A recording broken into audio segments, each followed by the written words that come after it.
Hello everyone, this is Darshika Nishad here. Welcome to my YouTube channel Biostar with Darshika Nishad, जहां biology बनती है easy, simple, smart and super fun. तो आइए आज हम एक धमाकेदार टॉपिक करते हैं जिसका नाम है cell, the structural and functional unit of life. ये एक टॉपिक ही नहीं है बल्कि हर एक लिविंग बीइंग की कहानी का फर्स्ट चैप्टर है। तो बिना देरी किए, बिना अपना टाइम वेस्ट किए, बिना किसी कंफ्यूजन के, बिना स्ट्रेस के, आइए हम आज का टॉपिक करते हैं cell, the structural and functional unit of life. Cell के बारे में पढ़ने से पहले हम डिस्कवरीज देख लेते हैं कि सेल का ओरिजिन कब हुआ था। ठीक है, कौन कौन से साइंटिस्ट थे, कुछ साइंटिस्ट के नाम हैं जो आपके एनसीईआरटी में दिए गए हैं, तो आपको पढ़ना ज़रूरी है। ठीक है, तो आज देख लेते हैं, ज़्यादा नहीं है, बस थोड़े से ही हैं। देखो, फर्स्ट साइंटिस्ट थे रॉबर्ट हुक। जब किसी को भी नहीं पता था कि सेल क्या होता है, तो रॉबर्ट हुक ने क्या किया, एक अपना वुड का माइक्रोस्कोप बनाया और उसमें उसने एक कॉर्क को रखा और उसको कुछ हनी के हीव्स जैसे दिखाई दिए। ठीक है, हनीकॉम्ब जैसे उसको दिखाई दिए, कुछ सेल जैसे, मतलब रूम लाइक स्ट्रक्चर दिखाई दिए। तो उसने उसको बोला कि वो सेल है। तो इसने डिस्कवरी करी थी। ठीक है, रॉबर्ट हुक ने डेड सेल इन कॉर्क कब की है, 1665 में करी है। इसके बाद फिर दूसरे साइंटिस्ट आए जिसका नाम है एंटोनी वैन लॉवेनहुक। ठीक है, इन्होंने क्या किया, पॉन्ड वाटर लिया और पॉन्ड वाटर में कुछ इनको मूवमेंट दिखाई दिया जब माइक्रोस्कोप के नीचे रखे तब। ठीक है, माइक्रोस्कोप के नीचे रखकर देखा तो इनको कुछ मूवमेंट दिखाई दिए। अब फिर उससे इन्होंने बोला कि लिविंग सेल। ठीक है, तो लिविंग सेल की डिस्कवरी किसने करी है, एंटोनी वैन लॉवेनहुक ने करी है। कब की है, 1674 में की है। इसके बाद आई सेल थियरी। अब देखो, सेल थियरी आई। सेल थियरी में दो साइंटिस्ट थे। ठीक है, एक था स्क्लेडन, दूसरा था सॉन। स्क्लेडन ने क्या देखा कि all plants are made up of cell, क्योंकि वो बॉटनिस्ट था तो उसने प्लांट सेल पे स्टडी करी।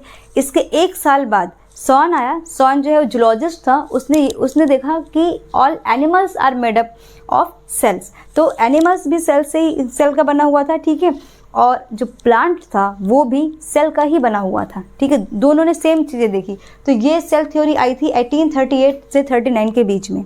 ठीक है, इस टाइम पे सेल थ्योरी आई। लेकिन ये जो सेल थ्योरी आ गई कि ये चीज़ होती है, पर ये आया कहाँ से। ठीक है, सेल का ओरिजिन कहाँ से हुआ, ये किसी ने अभी तक नहीं बताया था।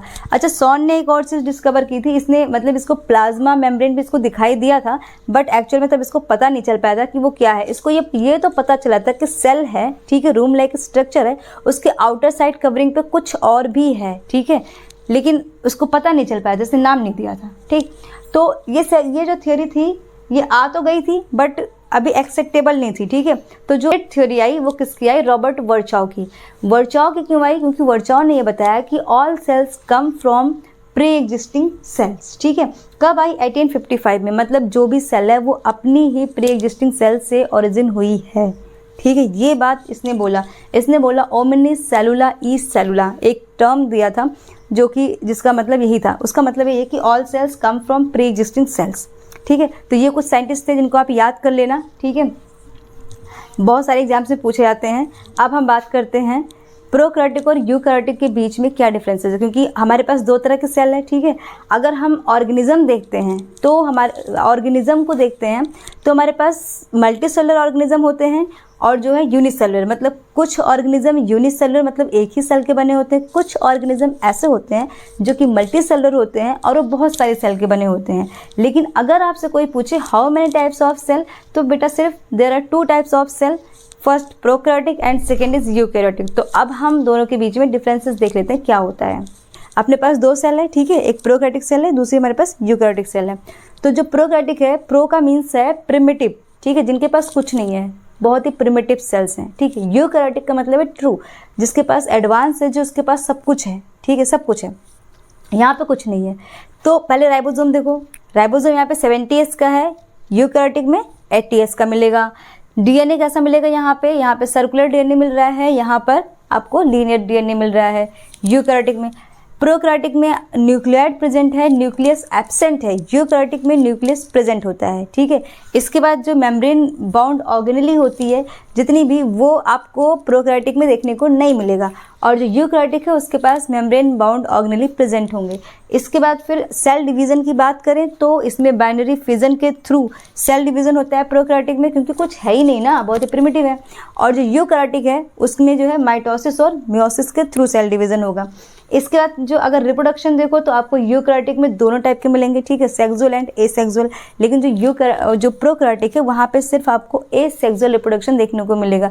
साइटोस्केलेटन की बात करोगे तो प्रोकैरियोटिक में एब्सेंट है और आपके यूकैरियोटिक में प्रेजेंट है। तो ये बेसिक डिफरेंसेस हैं यूकैरियोटिक और प्रोकैरियोटिक सेल्स के बीच में। इसके अलावा यूकैरियोटिक के डिफरेंसेस पढ़ने के बाद अब हम बात करते हैं प्लाज्मा मेम्ब्रेन की, ठीक है। आ जाओ अपने इस टॉपिक पे, प्लाज्मा मेम्ब्रेन पे। प्लाज्मा मेम्ब्रेन, जिसको हम क्या बोलते हैं, cell membrane, and it is also called plasmalemma. ये क्या होता है कि ये सिलेक्टिवली परमेबल होता है। देखो ऐसा होता है कि हमारा जो प्लाज्मा मेम्ब्रेन होता है, आप उसको एक सिक्योरिटी गार्ड की तरह कह सकते हो, ठीक है, कि वो एक सिक्योरिटी गार्ड है और सिलेक्टिवली परमेबल है। कुछ चीज़ों को आना अलाउड करता है और कुछ चीज़ों को आना वो नहीं अलाउड करता है। जो माइक्रोमोलिक्यूल्स होते हैं वो तो एंट्री कर लेते हैं, बट जो मैक्रोमोलिक्यूल्स होते हैं वो इस प्लाज्मा मेम्ब्रेन के अंदर एंट्री नहीं करते हैं, ठीक है। तो इसके बाद ये क्या है, देखो सिलेक्टिवली परमेबल। सेकेंड है made up of phospholipid and protein. देखो यहाँ पे कुछ फॉस्फोलिपिड और प्रोटीन्स के बने हुए हैं, ठीक है, बीच बीच में प्रोटीन्स लगे हुए होते हैं। अब इसका जो फॉस्फोलिपिड है रीजन होता है हाइड्रोफिलिक, मतलब कि पूरा का पूरा वाटर लिविंग होता है, वाटर से बहुत प्यार होता है उसको, हमेशा वो वाटर के ही आसपास रहना चाहता है। बट इसका जो टेल रीजन है वो है हाइड्रोफोबिक, ठीक है, मतलब उसको किसी भी तरीके से पानी पसंद नहीं है, उसको वो बहुत वाटर हेटिंग है, उसको बहुत ज़्यादा वाटर से नफरत है, तो बिल्कुल कहीं से भी वाटर को टच नहीं करना चाहता है। तो अब सेल के अंदर, ठीक है, सेल के अगर इनसाइड पे देखो तो साइटोप्लाज्म है, ठीक है, वो भी एक फ्लूइड है। और सेल के आउटसाइड पे अगर देखो तो भी फ्लूइड है, वहाँ पे टिश्यू फ्लूइड या फिर उसी को इंटरस्टेशियल फ्लूइड भी बोलते हैं, ठीक है। तो सेल के आउटसाइड और इनसाइड दोनों साइड पे फ्लूइड है। तो अभी प्रॉब्लम हो रहा है ना, हेड तो ठीक है, उसको तो पूरी तरीके से डिप रहना है, उसको कोई दिक्कत नहीं, बट टेल को दिक्कत हो जाएगी। तो इसलिए ये जो फॉस्फोलिपिड्स हैं ये लिपिड बाय लेयर में अरेंज हो गए। कैसे कि इनके जो हेड रीजन है, ठीक है, एक फॉस्फोलिपिड ये और एक फॉस्फोलिपिड ये, ठीक है, दोनों ने क्या किया, अपनी टेल को एक साथ जो है जोड़ लिया, ठीक है, और हेड रीजन इधर से भी गया पानी में, इधर से भी गया पानी में, ठीक है, पूरा का पूरा पानी में डूबा हुआ है। तो इसलिए ये लिपिड बाय लेयर बना, जिसको हम ये कह सकते हैं कि plasma membrane is amphipathic in nature. Okay, next क्या है कि फ्लूइड मोज़ेक मॉडल ने क्या किया था कि उसको प्लाज्मा मेम्ब्रेन मिल गया था, सेल मेम्ब्रेन उसको मिल गया था, बट उसने नाम नहीं दिया था। तो एक और साइंटिस्ट आए थे जिन्होंने ये बताया था कि प्लाज्मा मेम्ब्रेन है, बट ज़्यादा एक्सेप्टेबल तब हुआ जब सैंगर एंड निकोलसन आए। सैंगर एंड निकोलसन ने एक मॉडल दिया, फ्लूइड मोज़ेक मॉडल। फ्लूइड का मतलब है फ्लेक्सिबिलिटी एंड मोज़ेक का मतलब है प्रोटीन ब्लॉक फ्लोटिंग, मतलब लाइक आइस इन वाटर, ठीक है। तो ये इस तरीके से आपका फ्लूइड मोज़ेक मॉडल आया, जिसमें इसी के बेसिस पे आपका प्लाज्मा मेम्ब्रेन है, ठीक है, वैसा ही वर्क कर रहा है। ओके, इसका आगे फंक्शन देखते हैं। फंक्शन देखने से पहले हम ये स्ट्रक्चर एक बार समझ लेते हैं कि क्या कह रहा है। ये व्हाइट कलर में जो अरेंज्ड है, ठीक है, ये सारे के सारे क्या है, फॉस्फोलिपिड है, ठीक है, लिपिड बाय लेयर बनी हुई है, इसके बारे में आपको पता चल गया। ये हेड रीजन है जो कि वाटर लविंग है, पूरा का पूरा पानी में डूबा हुआ है। ये इसका टेल रीजन है, देखो इधर, जो कि बिल्कुल भी जिसको वाटर पसंद नहीं है, वाटर हेटिंग है, तो कहीं से भी इसके पास पानी नहीं गया हुआ है, ठीक। अब देखो बीच बीच में प्रोटीन्स लगी हुई हैं, ठीक है, देखो ये प्रोटीन्स लगी हुई हैं। इंटीग्रल प्रोटीन जो होती है ना, वो पूरी की पूरी सेल के इनसाइड से होके गई होती है, ठीक है, और ये जो है ट्रांसपोर्ट में हेल्प करती है सोडियम पोटेशियम पंप के थ्रू, ठीक।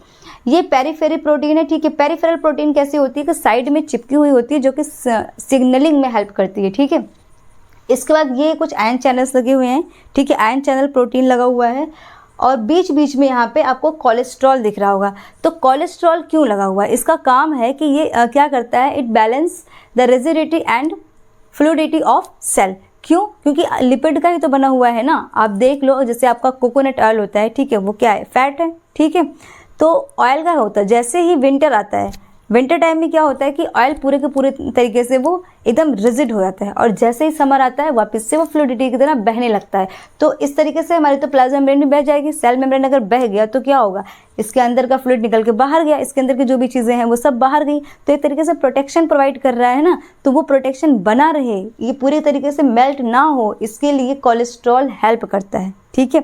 इसके अलावा ये जो फॉस्फोलिपिड है ना, ये मूव करते रहते हैं, ये ऐसे ऐसे पता है मूव कर करके चेक करते हैं, तो इधर उधर जा करके कि ऐसा तो नहीं कि कहीं से ज़्यादा गैप हो गया हो और ज़्यादा चीज़ें निकल जा रही हों, इसलिए ये चल करके मूव करते हैं और चेक करते रहते हैं, ठीक है।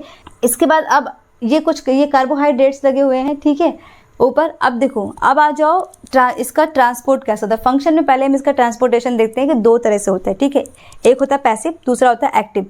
अगर हम एक्टिव की बात करें तो अगेंस्ट द ग्रेडियंट होता है। अगेंस्ट द ग्रेडियंट का मतलब कि कहीं ज़्यादा पॉपुलेशन है और उसी में और जाना चाह रहे हैं, ठीक है, कम से हाई में जाना चाह रहे हैं, लो टू हाई, तो अगेंस्ट द ग्रेडियंट होगा।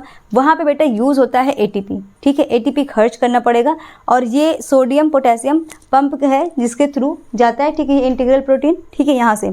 उसके बाद आता है आपका पैसिव। अब पैसिव जो होता है वो 3 टाइप का होता है, ठीक है। Passive transport, simple diffusion, facilitated and osmosis. Simple diffusion में बिल्कुल सिंपली कुछ नहीं करना है, यहाँ पे कोई एटीपी खर्च नहीं होना है। सिंपली यहाँ से देखो जो छोटे छोटे गैप्स है ना, जो बहुत माइक्रो मॉलिक्यूल्स होंगे ना, बहुत छोटे छोटे मॉलिक्यूल्स होंगे, वो यहाँ से ऐसे अपने आप ही आते जाते रहेंगे, ठीक है, आएंगे जाएंगे, ठीक है, एंट्री करेंगे एग्जिट करेंगे, अपने आप करेंगे, ठीक।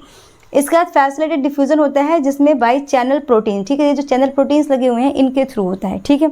इसके बाद जो है ऑस्मोसिस होती है, तो एक्वापोरिन्स भी लगे होते हैं, ठीक है। एक्वापोरिन्स चैनल जो होता है ना, वो उसके अंदर से वाटर उसी चैनल से एंट्री कर रहा होता है और एग्जिट भी कर रहा होता है, ठीक। इसके अलावा अब ये तो हो गया ट्रांसपोर्टेशन, ठीक, ये हो गया ट्रांसपोर्टेशन कि किस तरीके से प्लाज्मा मेम्ब्रेन में ट्रांसपोर्टेशन होता है। अब बात कर लेते हैं थोड़ी सी और कि जो सेल मेम्ब्रेन होती है वो सिर्फ इतना ही नहीं, इसके अलावा एक कम्युनिकेशन भी करती है और सिग्नलिंग भी करती है, ठीक है, कि सेल के साथ कम्युनिकेट भी करेगी और सेल की सिग्नलिंग भी करेगी। एंडोसाइटोसिस भी होगा और एक्सोसाइटोसिस भी होगा। ये किसी भी एनिमल सेल की आउटर मोस्ट कवरिंग होती है, बट अगर हम प्लांट सेल, फंजाई और बैक्टीरिया की बात करें, एल्गी की बात करें, तो बेटा वहाँ पे जो है ये आउटर मोस्ट कवरिंग नहीं है, ठीक है। उसके बाहर एक और जो कवर है जिसका नाम है सेल वॉल, ठीक है। बैक्टीरिया के अंदर एक और कवर होता है जिसको हम कैप्सूल बोलते हैं, वो सेल वॉल के भी बाहर होता है, ठीक है। तो यहाँ पे अभी प्लाज्मा मेम्ब्रेन खत्म होता है। अब हम नेक्स्ट चलते हैं आगे। नेक्स्ट अब आ जाते हैं हम सेल वॉल पे। नेक्स्ट अब हम आ जाते हैं सेल वॉल पे कि सेल वॉल क्या है। सेल वॉल देखो आउटर मोस्ट कवरिंग होती है, ठीक है, किसी भी प्लांट सेल की, फंजाई की, बैक्टीरिया की, एल्गी की, ठीक है। एनिमल सेल में कोई भी सेल वॉल नहीं होता है। एनिमल सेल में सेल वॉल एब्सेंट होता है। उसकी जो आउटर मोस्ट कवरिंग होती है वो होती है कौन? प्लाज्मा मेम्ब्रेन, ठीक है। सेल मेम्ब्रेन जो होती है वही आउटर मोस्ट कवरिंग होती है। यहाँ पे अगर आप प्लांट की बात करो, फंजाई की बात करो, या फिर आप बैक्टीरिया ले लो या कोई एल्गी ले लो, उसकी जो आउटर मोस्ट कवरिंग होगी वो क्या होगी? Cell wall.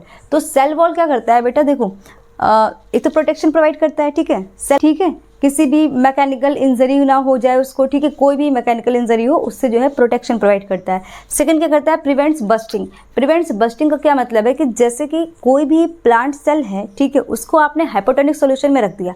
अब वो हाइपोटोनिक सॉल्यूशन में जब रखा गया तो उसमें ज़्यादा से ज़्यादा वाटर एंटर करेगा। अब जब वाटर उसमें ज़्यादा एंटर करेगा तो क्या होगा? वैक्यूल स्वेल कर जाएंगे। वैक्यूल के स्वेल करने पे जब ज़्यादा स्वेल हो जाएगा तो टर्जिड होगा, जिसकी वजह से वो फटने की कोशिश करेगा। तो उस तरह की बस्टिंग को रोकने का काम करता है आपका सेल वॉल। तो सेल कम्युनिकेशन करता है। अब सेल टू सेल कम्युनिकेशन कैसे करता है? प्लाज्मोडेस्माटा के थ्रू। देखो सेल वॉल जो होती है ना वो आपस में बातें भी करती हैं, ठीक है, गॉसिप भी करती हैं, लेकिन वो गॉसिपिंग उनकी कैसे हो रही? प्लाज्मोडेस्माटा के थ्रू। अब आप ये कहोगे कि प्लाज्मोडेस्माटा क्या होता है? देखो सुनो, आप जब छोटे दो सेल्स के बीच में, ठीक है, जो है उसकी जो सेल वॉल होती है उसके बीच में एक टनल लगी होती है, ठीक है, उस टनल के थ्रू जो है उसमें कम्युनिकेशन होता है। अब वो कम्युनिकेशन किस लिए होता है? कि ट्रांसपोर्टेशन कैसे हो। मान लो किसी भी चीज़ का उनको ट्रांसपोर्ट करना, आयंस को ट्रांसपोर्ट करना है, वाटर को ट्रांसपोर्ट करना है, मिनरल ट्रांसपोर्ट करना है, एंजाइम, जो भी ट्रांसपोर्टेशन करना है उसके लिए वो प्लाज्मोडेस्माटा के थ्रू जो है क्या करते हैं? कम्युनिकेट करते हैं, ठीक। इसके बाद वो क्या होता है? फुल्ली परमेबल होती है। आपकी जो सेल वॉल होती है पूरी तरह परमेबल है, प्लाज्मा मेम्ब्रेन की तरह जो है वो सिलेक्टिवली परमेबल नहीं है, ठीक है, इसके अंदर हर कोई आ जा सकता है।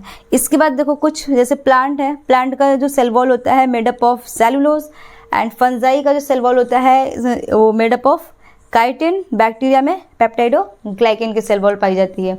इसके अलावा सेल वॉल जो होते हैं वो फर्दर 2 टाइप्स के होते हैं, एक प्राइमरी होता है, एक सेकेंडरी होता है। प्राइमरी सेल वॉल जो होता है वो सबसे आउटर वाली कवर होती है, ठीक है। सेकेंडरी सेल वॉल जो है प्राइमरी सेल वॉल के अंदर होती है, ठीक। देखो अब किसका बना होता है, आपका जो प्राइमरी सेल वॉल होता है वो बना होता है सेलुलोज, हेमिसेलुलोज और पैक्टिन का।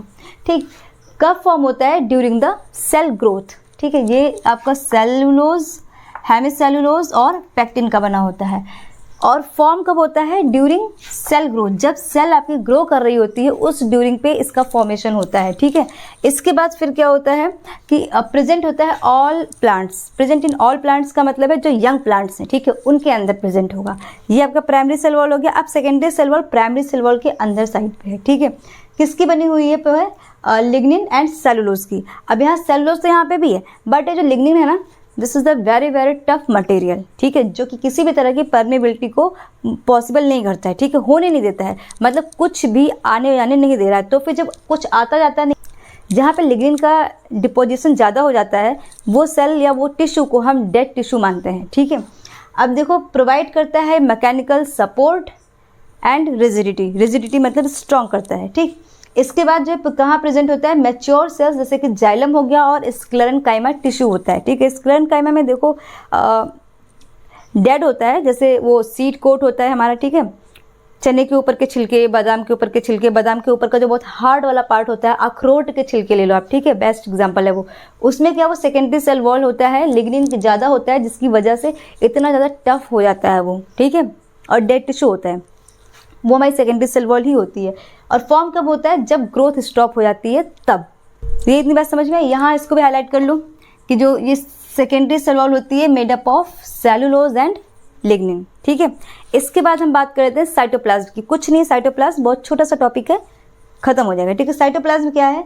Semi fluid matrix between plasma membrane and nucleus. Nucleus और जो है प्लाज्मा मेम्ब्रेन के बीच में सेमी फ्लूइड जेल लाइक जो सब्सटेंस होता है, उसको क्या हम बोलते हैं? साइटोप्लाज्म। साइटो का मीन्स है सेल, प्लाज्म मीन्स है लिक्विड, तो सेल के अंदर पाए जाने वाले लिक्विड को हम क्या बोलेंगे? साइटोप्लाज्म। यहाँ पे क्या होता है? जितनी भी सेलुलर एक्टिविटी होती है, ठीक है, वो सारी की सारी परफॉर्म होती है। ठीक, site of the cellular activity. Function क्या है? बायोकेमिकल रिएक्शन कराता है, जैसे कि ग्लाइकोलाइसिस। अब ग्लाइकोलाइसिस क्या होती है?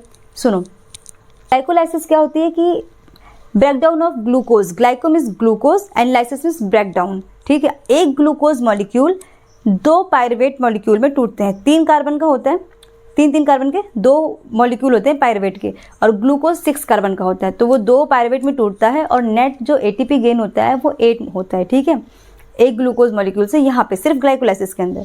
इसके अलावा क्या करता है? ट्रांसपोर्ट करता है, सपोर्ट करता है ऑर्गेनल्स को कि वो वहाँ पे फिक्स्ड रहें। ठीक है, इधर उधर वो मूव ज़्यादा ना करें। आपने एक वर्ड सुना होगा, एक टर्म और सुना होगा साइटोसोल। साइटोसोल क्या होता है बेटा? देखो, जो साइटोसोल होता है ना, वो सिर्फ आपका जो जेल के अंदर जो पाया जाने वाला मैट्रिक्स होता है ना, सिर्फ उसी को बोलते हैं ट्रांसपेरेंट मैट्रिक्स। लेकिन अगर उसमें ऑर्गेनल भी शामिल हो गए, ठीक है, तो उसको हम बोलेंगे साइटोप्लाज्म। एक और टर्मिनोलॉजी होती है, इसको बोलते हैं प्रोटोप्लाज्म। अगर आपका न्यूक्लियस भी इन्वॉल्व हो गया तब आप उसको बोल सकते हो कि प्रोटोप्लाज्म है, कि आपका जो साइटोप्लाज्म मतलब आपका साइटोसोल, वो ट्रांसपेरेंट मैट्रिक्स, ठीक है, वो भी है, जितने उसमें ऑर्गेनल्स हैं वो भी है, और न्यूक्लियस भी इन्वॉल्व हुआ है, तब you can say that this is the protoplasm. अब बात करते हैं एंडोमेम्ब्रेन सिस्टम की। एंडोमेम्ब्रेन सिस्टम, देखो बेटा, एंडोमेम्ब्रेन सिस्टम क्या होता है? जिसमें कि कुछ ऑर्गेनल्स एक दूसरे से कनेक्टेड हो, एक सीरीज में चल रहे हों। एक सीरीज में चलने का मतलब ये है कि हमारे पास जो एंडोमेम्ब्रेन सिस्टम है वो, उसमें 4 ऑर्गेनल्स हैं, endoplasmic reticulum, Golgi body, lysosome और वैक्यूल्स। ठीक है, ये 4 ऑर्गेनल्स हैं जो कि आपके एंडोमेम्ब्रेन सिस्टम का पार्ट हैं। अब एंडोमेम्ब्रेन सिस्टम में फर्स्ट ऑर्गेनल हम पढ़ते हैं endoplasmic reticulum. Endoplasmic reticulum 2 types का होता है, ठीक है, rough endoplasmic reticulum and smooth endoplasmic reticulum. Formation कैसे होता है? एक नेटवर्क जैसा होता है, ठीक है, जो है मेम्ब्रेन का नेटवर्क होता है, मेम्ब्रेनस नेटवर्क। देखो, ये न्यूक्लियर इनवेलप है, ठीक है, डबल मेम्ब्रेन, और ये जिसकी आउटर मेम्ब्रेन है, ठीक है, देखो यहाँ से वो फोल्डेड हो रखा है किसमें? आपके एंडोप्लाज्मिक रेटिकुलम में। ठीक है, अब एंडोप्लाज्मिक रेटिकुलम में रफ एंड स्मूथ। रफ का मतलब है कि उसके पास राइबोसोम है, ठीक है, rough endoplasmic reticulum has ribosomes, that's why they are called rough endoplasmic reticulum. And rough endoplasmic reticulum में, क्योंकि देखो राइबोसोम का फंक्शन क्या होता है कि वो सिंथेसिस करता है प्रोटीन का। अब रफ एंडोप्लाज्मिक रेटिकुलम क्या करेगा? यहाँ पे क्या होगा? स्टोरेज होगा, सिंथेसिस होगी प्रोटीन की। ठीक, तो ऐसे बॉडी में ऐसा हर ऑर्गन, ऐसी हर जगह, ऐसा हर रीजन जहाँ पे प्रोटीनियस चीज़ें ज़्यादा हो, जैसे कि पैंक्रियाज, ठीक है, तो वहाँ पर रफ एंडोप्लाज्मिक रेटिकुलम ज़्यादा अमाउंट में होगा, ठीक है। इसका स्मूथ एंडोप्लाज्मिक रेटिकुलम, स्मूथ से पता चल रहा है कि कुछ ऐसी चीज़ें, कोई ऐसा सरफेस जो बहुत ज़्यादा स्मूथ हो, तो मतलब इसके पास क्या होता है, राइबोसोम्स नहीं होते हैं, ठीक है। देखो ये रहा आपका रफ एंडोप्लाज्मिक रेटिकुलम, ये आपको इसके ऊपर राइबोसोम्स दिखाई दे रहे हैं, ये इधर कोई राइबोसोम्स नहीं है, बिल्कुल स्मूथ सरफेस है, ठीक है। तो ये स्टोर करता है किसको, लिपिड का, कैल्शियम आयन का, और इसके बाद ये डिटॉक्सिफिकेशन भी करता है, ठीक है। डिटॉक्सिफिकेशन का मतलब हम जो ड्रग्स खाते हैं, जो दवा लेते हैं, अगर वो हमारी बॉडी में डिटॉक्सिफाई ना किए जाए तो हमारे लिए वो पॉइजनस का काम करेंगे, ठीक है। तो लीवर के अंदर क्या होता है कि वाटर को ऐड करता है, यूरिया बनाता है, यूरिन के फॉर्म में कन्वर्ट करके बॉडी के बाहर एग्जिट कर देता है ड्रग्स को, ठीक है। ये होता है डिटॉक्सिफिकेशन, ठीक है। तो लीवर ऐसा करता है। और यहाँ पे लिपिड का स्टोरेज होता है, तो जो हमारे स्टेरॉयड हार्मोन्स होंगे, ठीक है, जहाँ जहाँ बॉडी में स्टेरॉयड हार्मोन्स होंगे उस हर एक जगह पे smooth endoplasmic reticulum large amount में मिलेगा। क्यों? क्योंकि हमारे स्टेरॉयड हार्मोन्स जो होते हैं वो लिपिड के बने होते हैं, ठीक है, लिपिड कंटेंट उसमें होता है, ठीक। नेक्स्ट आ जाओ गोल्जी पे। आप देखो ये वेसिकल्स यहाँ से टूटी है, ठीक है, इधर ये देखो ये वेसिकल्स यहाँ से टूटी है, वेसिकल्स टूटने के बाद एक गोल्जी बनी है, ठीक है, ये छोटी छोटी वेसिकल्स बनी, पहले सिस फेज था गोल्जी का, ये इसके सिस्टर्ना है, ठीक है, 4 to 8 सिस्टर्ने होते हैं इसमें, ठीक। ये सिस फेज है जो बिल्कुल स्टार्टिंग फेज होगा, और जब मैचुरेशन फेज होगा उसको बोलते हैं ट्रांस फेज। ट्रांस फेज से वेसिकल्स टूट करके लाइसोसोम बनाता है, ठीक, लाइसोसोम का फॉर्मेशन होता है। तो अब यहाँ पे गोल्जी का फॉर्मेशन हो गया। गोल्जी का फॉर्मेशन हुआ तो गोल्जी करेगा क्या? गोल्जी क्या है? पोस्टमैन ऑफ द सेल, ठीक है। क्या करता है वो? एक जगह से दूसरी जगह पे प्रोटीन का ट्रांसपोर्टेशन करता है इसमें। अब गोल्जी करता क्या है? गोल्जी का फंक्शन है कि वो मॉडिफिकेशंस करेगा, ठीक है, मॉडिफिकेशन, सॉर्टिंग एंड पैकेजिंग करेगा, ठीक है। जो भी उसके पास प्रोटीन आ रहा है उसको मॉडिफाई करेगा, ठीक है। उसके बाद उस प्रोटीन को कहाँ जाना है उसके फॉर्म में उसको सॉर्ट करेगा, पैकेजिंग करेगा और फिर वहाँ पे ट्रांसपोर्ट कर देगा, ठीक। ये गोल्जी का फंक्शन है। अब तो जो है गोल्जी के बाद हमारा है लाइसोसोम। लाइसोसोम गोल्जी से टूट करके ट्रांसफेज से टूट करके लाइसोसोम का फॉर्मेशन हुआ और इसके अंदर भर गए। ये भी एक वेसिकल्स ही है, पर इस वेसिकल्स के अंदर एक एंजाइम है जिसका नाम है हाइड्रोलाइटिक एंजाइम। अब ये हाइड्रोलाइटिक एंजाइम क्या करता है कि जितना भी कचरा होता है सेल के अंदर का वो सब का सब डिस्ट्रॉय कर देता है। मतलब ये कि आपके सेल का गार्बेज कौन है? लाइसोसोम है, आप कह सकते हो, ठीक। अब अलावा इसको हम जो सुसाइडल बैग के नाम से जानते हैं, ठीक है। क्यों? क्योंकि ये खुद ही सुसाइड कर लेता है। जब कभी भी सेल के ऊपर कोई खतरा आता है तो ये सेल का जो न्यूक्लियस होता है, क्योंकि ब्रेन ऑफ द सेल होता है, ठीक है, वो ब्रेन ऑफ द सेल होता है और हमारे सेल को कमांड देता है कि अब क्या करना है। तो लाइसोसोम को जब कमांड देता है कि सेल में कुछ प्रॉब्लम हो गया है, इसको डिस्ट्रॉय करना है, तो वो क्या करेगा? वो खुद ही फट जाएगा और उसके बाद जितना भी हाइड्रोलाइटिक एंजाइम है उसका पूरे सेल में बिखर जाएगा और इसी को बोलते हैं सुसाइड, ठीक है। कि ये सुसाइडल केस है, इसको हम सुसाइडल बैग बोलते हैं, ठीक है। इसके बाद आ जाओ वैक्यूल्स पे।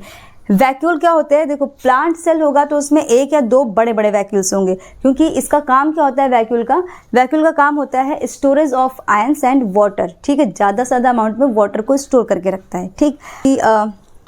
अगर हम एनिमल सेल देखेंगे तो उसमें या तो वैक्यूल्स नहीं होंगे या फिर होंगे भी तो बहुत छोटे छोटे और ज़्यादा नंबर्स में होंगे, अगर होंगे भी तो, ठीक है। अदरवाइज ज़्यादातर चांसेस होते हैं कि एनिमल सेल में वैक्यूल्स प्रेजेंट नहीं होते, ठीक। तो वैक्यूल्स में देखो फूड वैक्यूल्स है, ठीक है, फूड एंड कॉन्ट्रैक्टाइल वैक्यूल्स और सेंटर वैक्यूल्स।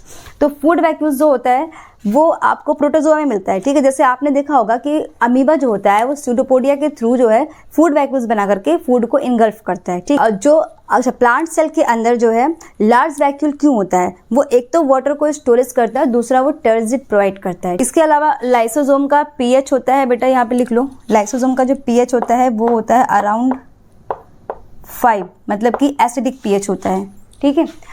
ये हो गया आपका एंडोमेम्ब्रेन सिस्टम। अब यहाँ ये डायग्राम है, ठीक है, आप देख लो, ये आपका एंडोमेम्ब्रेन सिस्टम खत्म हुआ। अब हम बात करते हैं नेक्स्ट टॉपिक, न्यूक्लियस। अब बात करते हैं न्यूक्लियस की। न्यूक्लियस की डिस्कवरी किसने की थी? रॉबर्ट ब्राउन ने किया था। कब किया था? 1831 में किया था, ठीक है। इसके बाद न्यूक्लियस होता क्या है? It is a membrane bound organelle that control all the cellular activities. It is the brain of cell. हर सेल को कमांड देता है, ठीक है, तब जा करके वो सेल्स जो है अपना वर्क करती हैं, ठीक है। तो न्यूक्लियस के 4 पार्ट होते हैं, न्यूक्लियर इन्वेलप, ठीक है, nucleoplasm, nucleolus and chromatin. Nuclear envelope क्या होता है? सबसे आउटर की कवरिंग होती है, ठीक है, डबल मेम्ब्रेन होती है विद पोर्स, ताकि वो ट्रांसपोर्ट कर सके। न्यूक्लियोप्लाज्म क्या होता है? न्यूक्लियस के अंदर पाया जाने वाला जेल लाइक सब्सटेंस, उसको हम न्यूक्लियोप्लाज्म बोलते हैं। इसके बाद फिर न्यूक्लियोलस क्या होता है, एक डेंस रीजन होता है जहाँ पर राइबोसोमल आरएनए या उसी को आरआरएनए ही बोलते हैं, ठीक है, इसका सिंथेसिस कराता है। ठीक, क्रोमैटिन क्या होता है, क्रोमैटिन डीएनए और हिस्टोन प्रोटीन का बना हुआ होता है, ठीक है, वो भी हमारे न्यूक्लियस में पड़ा होता है। इसके बाद न्यूक्लियस होता कैसा है, शेप में, या तो स्फेरिकल और ओवल शेप में, ठीक है, एंड कंट्रोल करता है, control cell metabolism and growth, it is the brain of cell. Central में होगा अगर एनिमल सेल है, और अगर प्लांट सेल है तो पेरिफेरल रीजन में होगा due to large vacuoles.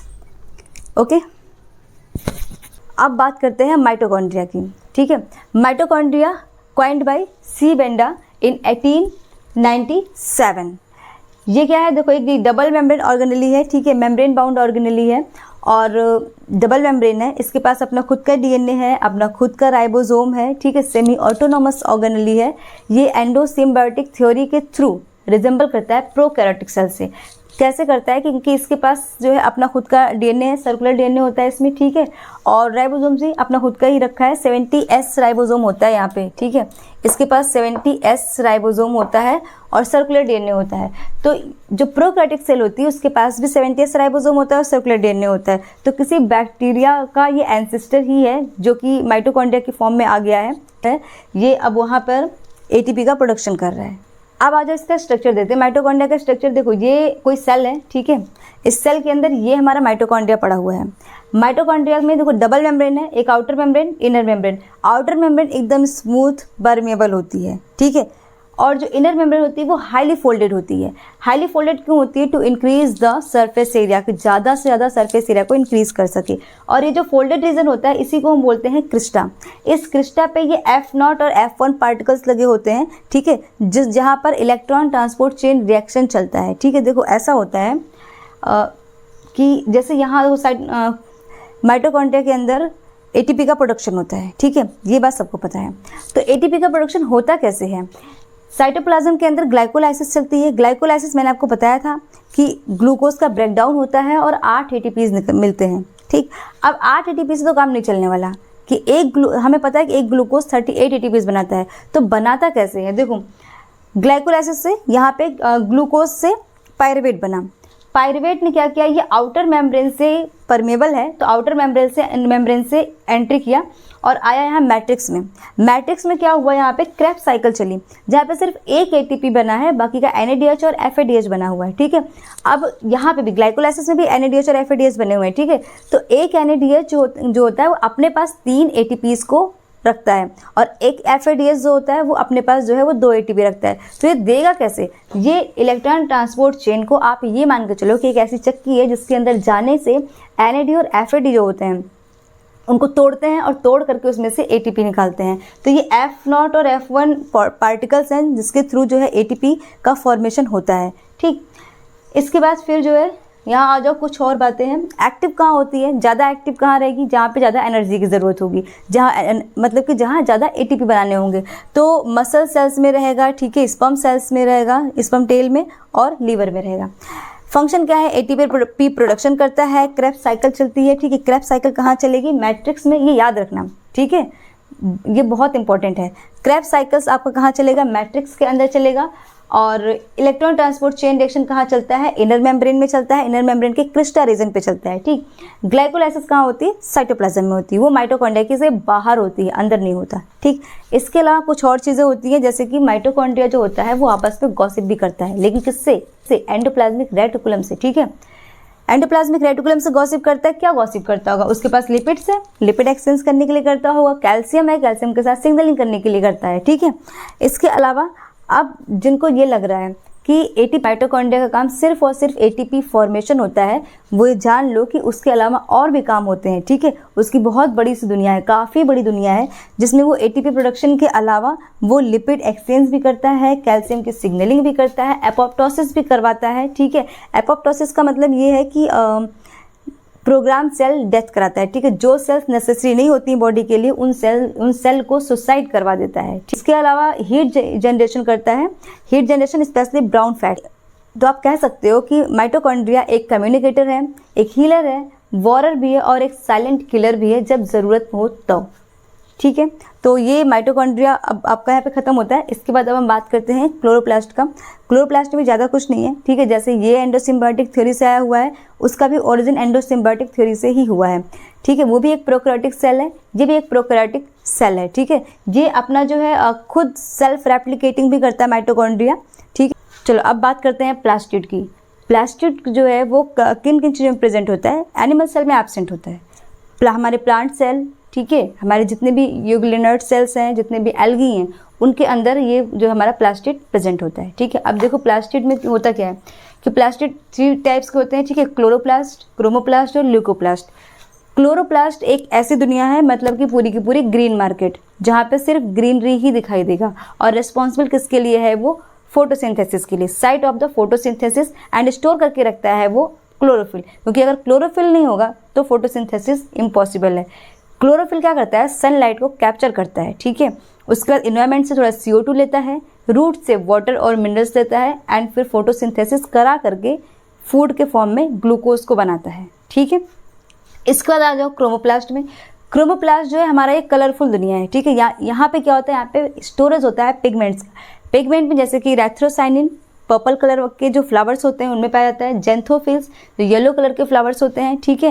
And फिर आपका कैरोटिनॉइड है, लाइक उसमें आपके ऑरेंज कलर के आगे लाइक कैरेट वगैरह का जो कलर होता है, ठीक है, वो आपके क्रोमोप्लास्ट की वजह से होता है। इसके बाद है आपका लास्ट थर्ड ल्यूकोप्लास्ट। ल्यूकोप्लास्ट बिल्कुल ही कलरलेस दुनिया, यहाँ पे कोई कलर नहीं है, ठीक है, किसी भी तरह का कोई कलर नहीं है।